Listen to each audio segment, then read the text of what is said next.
from the French madness to the Napoleonic Empire, all the way to the world revolutions, and ending in the 19th century with the post-war nations, there were an infinite number of events and people that marked our history. This is Modesto Flores, and this is Crash Course with Elvis Tec.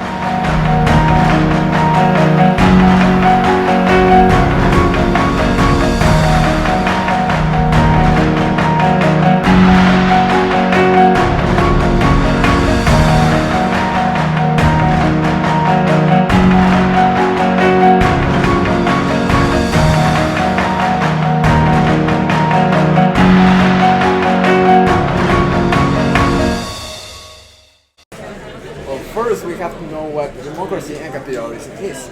So, first we have democracy, which is a kind of government in which the citizens choose their government by voting. On the other side, we have capitalism, which is an economic system in which all the goods are private, they have prices, and their distributions are mainly established by the free market.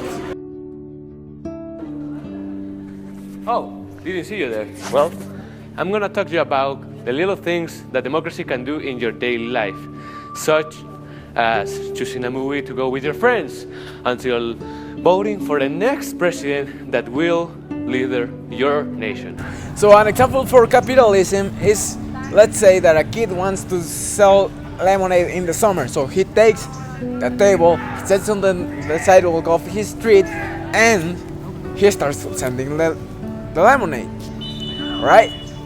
And another big example for capitalism that we all know is Telmex in Mexico. This is a telephony company created by the great Carlos Slim. Hi guys, it's me, Modesto again, and I am here to talk to you about the North American region. For this region, we are going to talk about Civil War. Civil War is one of the most important events in the U.S., or how we the Mexicans call it, Gringolandia. So why is this event so important for the US? Well, actually, America was born after the Revolution. The Civil War is the event that defined which kind of country America was going to be. So this gained strength when Lincoln was elected in 1860 because of his administration refusing to recognize the secession of the 7 states that formed the Confederate States of America. But the event that made the country to take weapons and start a war took place at Fort Sumter in Charleston Bay on April 12, 1861.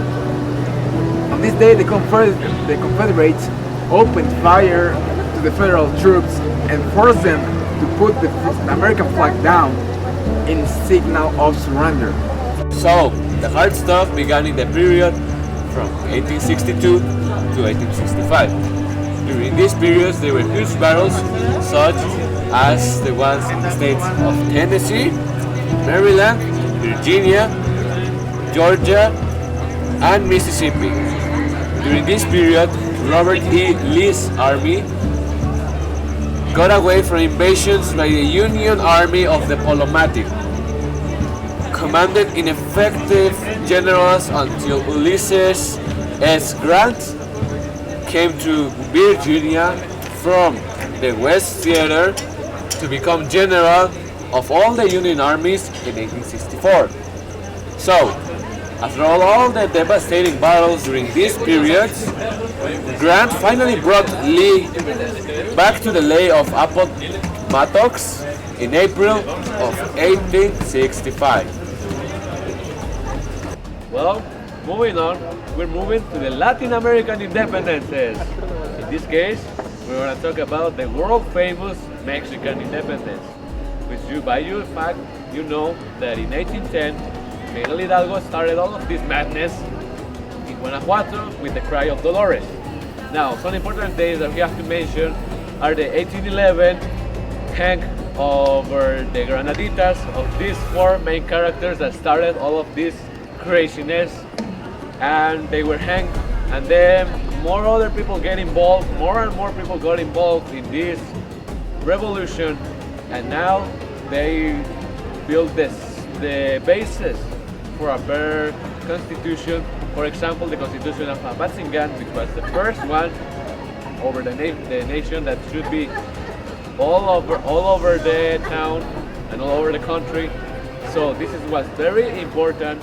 Other events that were important were after all of the revolution that ended in 1821. After all of this process, Victoria was the first formal leader of Mexico. Then the madness of Santa Anna. We lost half of territory with the U.S. We had a war with the U.S.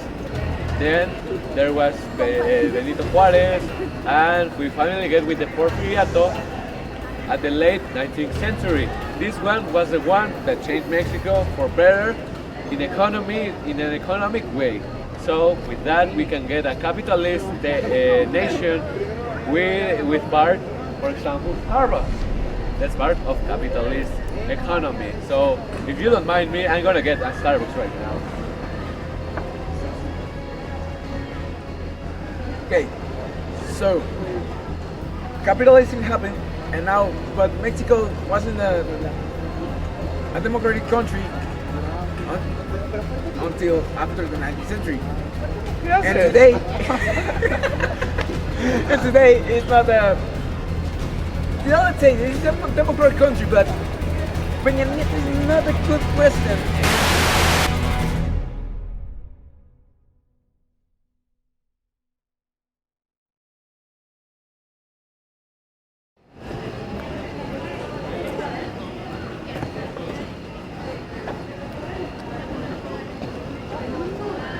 So something he forgot to tell you is democracy now in Mexico. He said that Mexico was democratic country, but no, Mexico wasn't a democratic country until after 19th century, after the Porfiriato. Because Porfiriato was a dictatorship, Santa Anna was a total dictatorship, and no, this could happen. Now, Mexico is supposed to be a democratic country because we have to vote for a president, but there is something that stops this: corruption in Mexico. Mexico is corrupted always. In these past elections, a lot of people didn't want Peña Nieto as a president.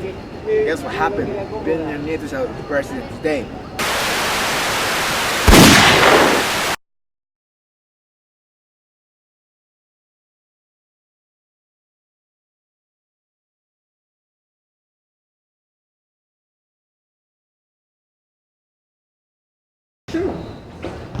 Okay, so as our next region in the world, we have the Middle East. In the Middle East, there was a conflict between Great Britain and Egypt. Why? So Great Britain had Egypt as his protectorate to have control of all the entrances of the Suez Canal, because they wanted to communicate with Egypt to get supplies and all this stuff, right? For improving the economy. So, because of Great Britain wanting to control Egypt, this led to the Egypt Revolution in 1922. So, one character that is important in this region is Mahal Abdul, that nationalized the Suez Canal in July of 1922. That's all of that for the Middle East. And oh, didn't see you there. Well, we're gonna continue with Asian region, specifically China. Oh. 你好。你好啊。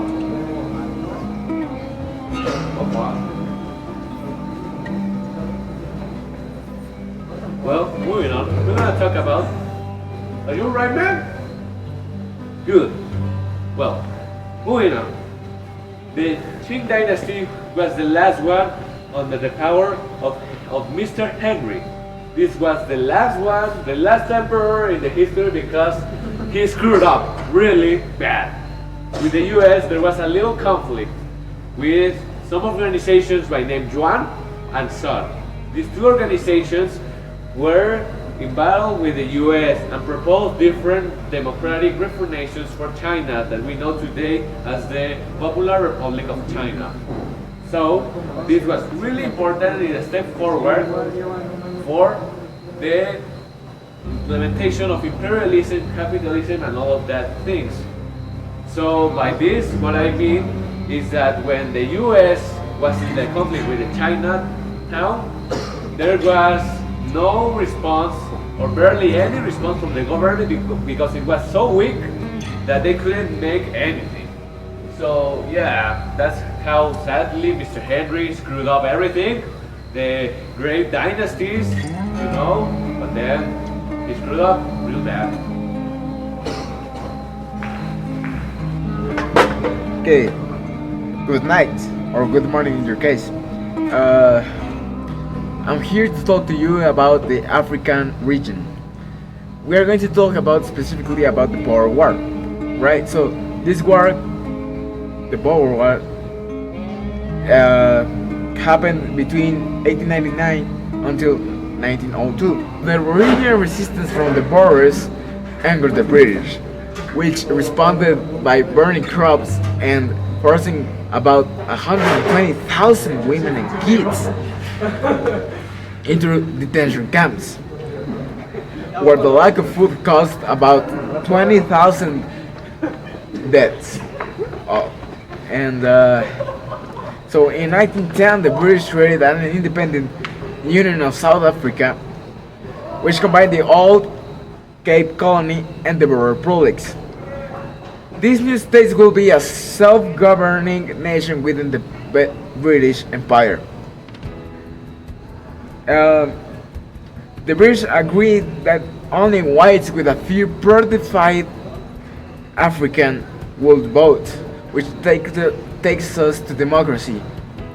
This was democracy, but the fact that they excluded black people is racism, and so it wouldn't work to get a proper governor.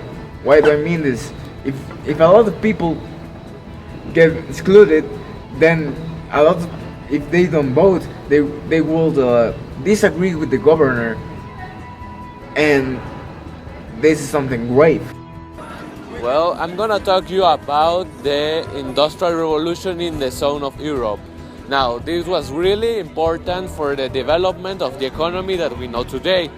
For example, from that revolution, Mr. Karl Marx wrote the Communist Manifesto that is the one that we use today. That is really important to form the basis of the actual society that we know today.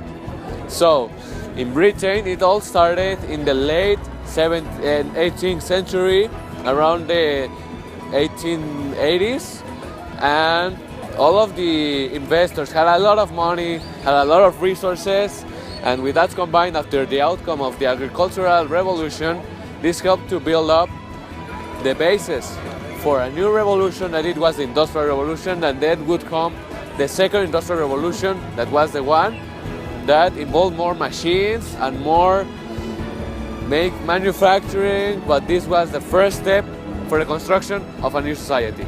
Well, I hope you enjoyed that, guys. Thanks for an amazing semester. I hope to see you the next time. So, goodbye, guys.